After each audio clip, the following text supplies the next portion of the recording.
So what a beautiful sanctuary we're in right now. And let's take advantage of this beautiful space, this quiet moment, this sanctuary, these super comfortable chairs. And close your eyes. Relax your head. Relax your neck. Relax your shoulders and arms. Relax your hands. Relax your back. Relax your chest. Relax your abdomen. Relax your thighs. Relax your knees. Relax your legs. Relax your feet. Feel all the tension melting away from your body, effortlessly draining. And now allow your feet to connect with the energy of the earth. Underneath us, we're on Mother India. And imagine the golden globe of purity that's within the region, under the surface, under your feet, but connected through the golden threads. And allow your feet to connect with this golden energy of purity. And bring that purity up through your feet, through your legs, through your knees, up through your thighs, your abdomen and your chest, your back, your hands, your arms, your shoulders, up through your neck and the top of your head, and out through your crown chakra. And allow this beautiful connection with Mother India and the cosmos streaming through your body, a benevolent love that exists within the space between your cells.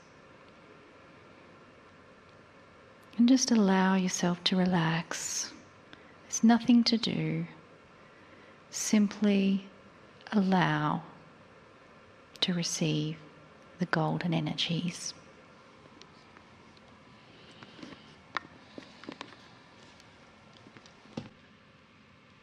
Greetings, dear ones. I'm Kryon of Magnetic Service. We are back in the city of Delhi, in a beautiful room that is quiet. It is the end of the first section of the India tour. Dear ones, I want to reflect on some things that I've said in the past about an evolving humanity. I want to discuss some things that would seem to be not germane or pertaining to India. But I'm going to finish it with a prophecy. If you took a look at what sociologists say about war, why has humanity had war all through the history? It seems like literally there would be only a slight vacation, and then there would be war. Almost from the beginning of human history, you would see that war was constant, and it seemed to be everywhere, not exclusively to one place or another. Even your definitions of the hemispheres is absolutely true in certain ways, and yet there are exceptions. The conquerors, the war hemisphere, brought war into the South. So all hemispheres had their wars. If you took a look at why, and you have been paying attention perhaps to what I have told you, and what sociologists may also look at, but not totally understand, there are several attributes. Now stay with me, because this will then turn around into something else. First of all, you have a lower consciousness humanity. If you look at humanity and where you've come from and where you've gone, there is definitely an evolution of consciousness. When you started, you could see that it was low. That's one reason. The other reason that in this consciousness that is low, you would have some attributes. One of the attributes is isolationism because of fear. Fear of the other group, competition for what perceived to be limited resources. And then there's the one that the sociologists don't know about. I'll call it a short lifetime attribute. In other words, human beings didn't live long enough to remember that war doesn't work. Lifetimes were short. They still are, dear ones. Your grandmothers and grandfathers will remember a war, and then there is no one to remember. It should be a longer Akash with longer lives so that you'd have the wisdom to remember that it doesn't work. But if you take a look, that was missing as well. So if you look at these attributes, the question is this: if you turned around all of those attributes, would it then create peace? And the answer is yes. And this is what I have been teaching you now for over 20 years. And you're beginning to see it on the planet now. It was approximately 18 years ago when I gave you some information that said, when everybody can talk to everybody, there can be no secrets.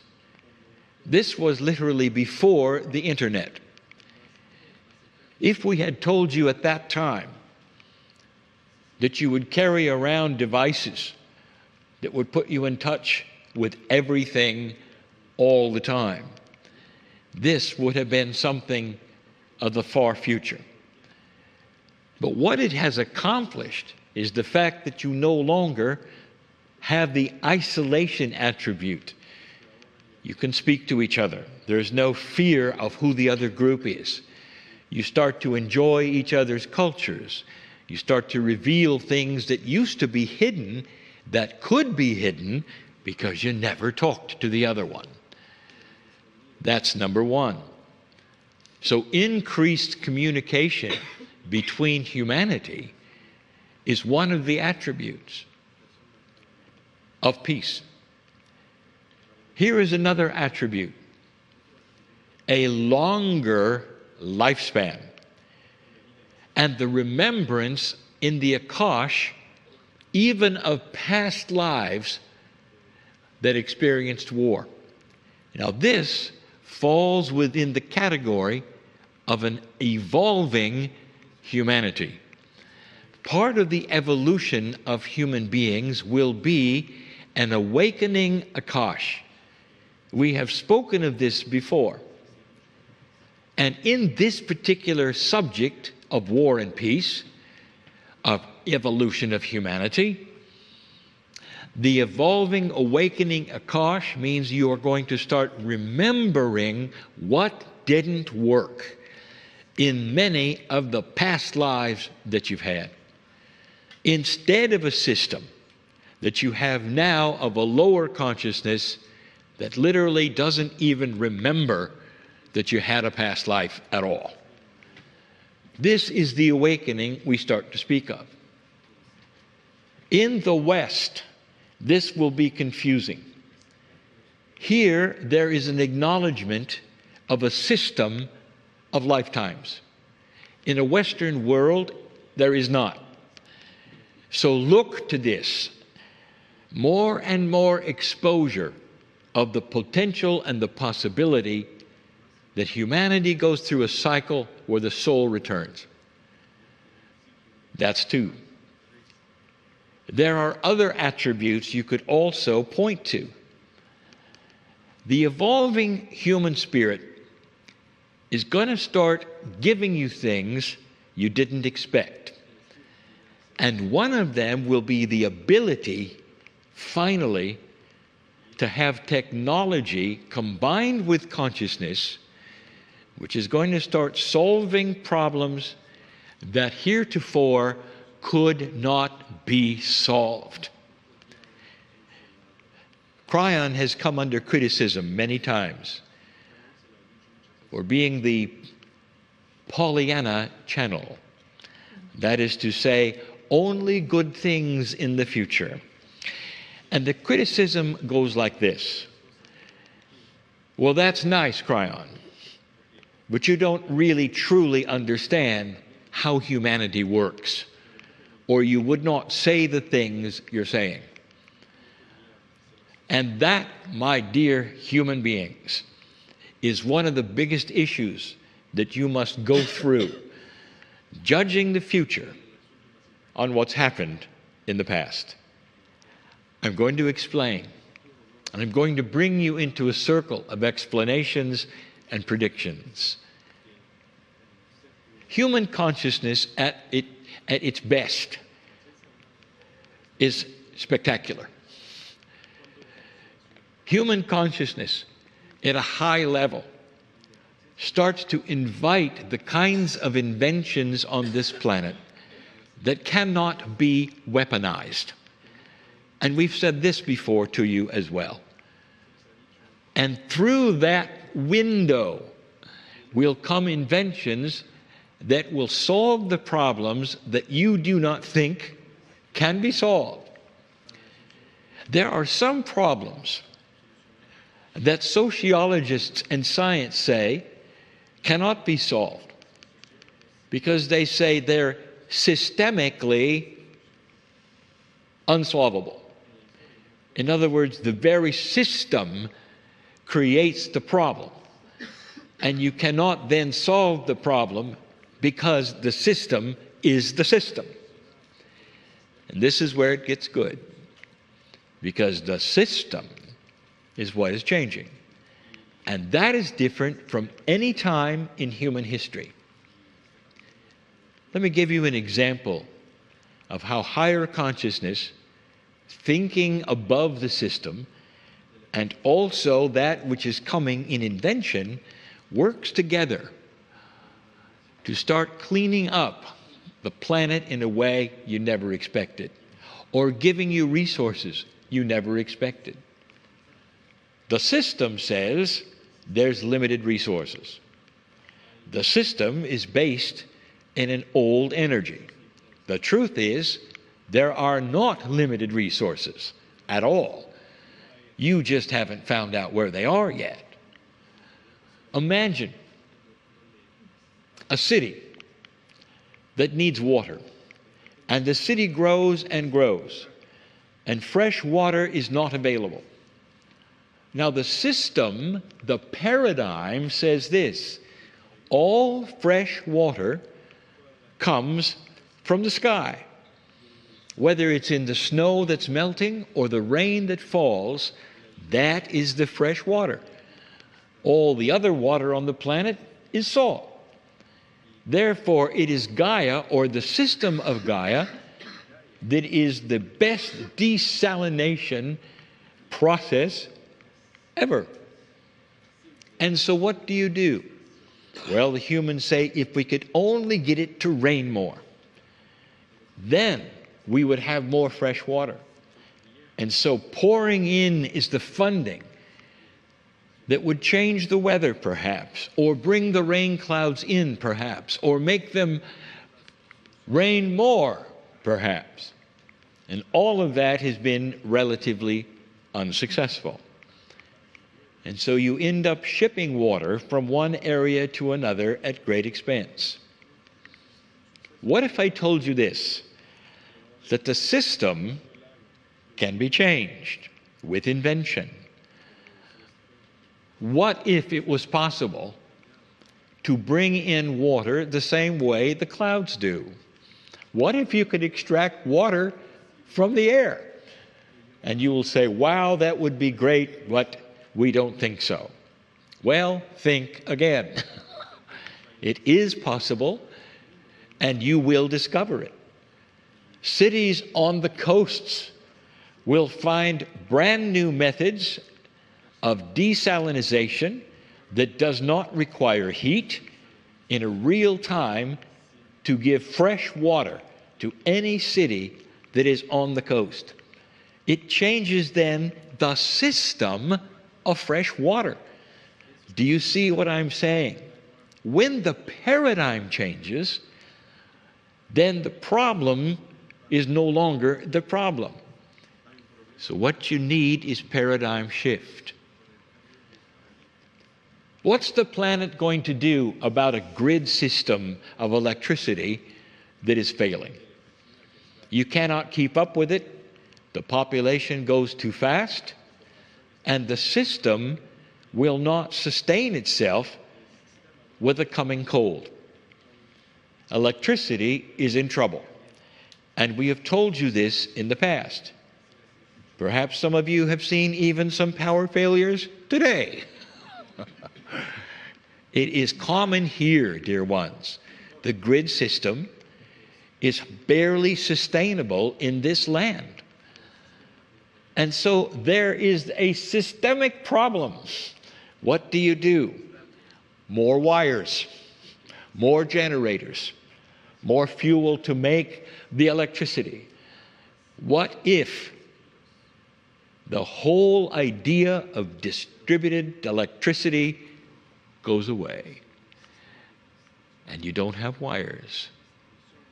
And that is also what is coming, because the generation of electricity, energy, in several ways that doesn't require distribution because it's no longer centralized is what's coming. Electricity that's generated in neighborhoods for only the neighborhood.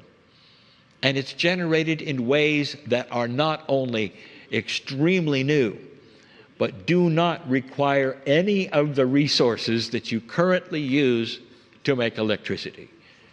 We've told you even before, one of the secrets to what you are discussing as free energy requires magnetism. Magnets are forever. They push and they pull literally for thousands of years, and they cost nothing. There is a way, all coming for these kinds of things. Water, power. But what about this? What are you going to do about population explosion? Now, I talked to the group that is here. The ones that listen have not experienced what you experienced yesterday, the day before, the day before. When you walk out of this hotel, some of you want to cover your nose and your mouth. There is pollution. The pollution lays on the city in such a degree that it often blocks out the sun. When aircraft land in this city, they give visibility rules that are different from other cities. For the visibility rules almost always are not weather related. They're pollution related. In addition, it's overcrowded. In addition, the religion or the belief system says that life is precious and that having many children is a good thing. In this land that is 1/5 of the Earth's population, the growth rate is the entire population of Australia every year. Now, what do? Kryon, what invention is going to solve this? That is the doubter, who is saying, well, Kryon, there's only so much you can do with invention. And that's correct. But what you have not thought of is what you don't know. I want you to think for a moment about something that might happen, that I am telling you will happen. And the reasoning will be about the spiritual system. I have given you information all through this trip that the source is here, that this particular land supports the beginning idea of a oneness, turning inside with self-realization instead of outside to profit worship. That it's the closest thing you will find to the truth of what the higher self will give you, of what the other side of the veil has been trying to give you and tell you through a low consciousness, now turning in to a higher consciousness. The solution to everything that is in India that you believe is systemic will start solving itself because of the Hindu. Listen. Within a few years, a growing movement will show itself. It's already here. And it's a new philosophy and a question that is a dichotomy. And the question comes from the young Hindu who are very much into oneness, who are looking around and saying there's a dichotomy here, mother and father, that you have created and that you have never thought of. We believe in the preciousness of life. We believe in the preciousness of all living things, of the animals, of the humans, of Gaia itself, the beauty of all these things, and we are poisoning all of it. That has to be contrary to the very essence and the core of Hinduism. And in the process of that realization will then come the funding, the reasoning, the voting for those in charge to clean this place up in a way that you've never been able to do before because of the religion, because of the belief system. Oh, it even gets better. There will be the acknowledgement, the aha, that although life is precious, you could make it better in the cities with fewer people. And the way to do that would be to have fewer children. Do you see the circle of reasoning? It will not come from the government. It won't come from an invention. It's going to come right out of the preciousness of the oneness of Hinduism. When they realize, finally, they are poisoning the precious life that is everything that oneness teaches. Therefore, you'll start to see an evolution of consciousness based on the oneness that will then clean the air, reduce the population, and slowly have it come to a place that is reasonable instead of the place where it is today, where it seems to be literally out of control. That is what higher consciousness is about. It starts to then affect the entire planet. And in the process, dear ones, war will not occur. You have 2 generations or so before this will be realized. that all the countries will put together even a declaration that the idea of killing each other is abominable, is not humane, is not what humans do anymore.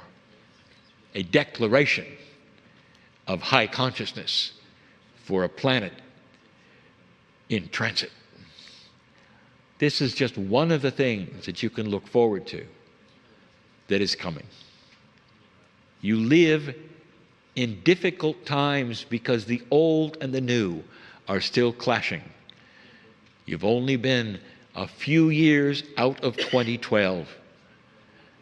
And so there's more coming, more clashes coming, more of the old against the new.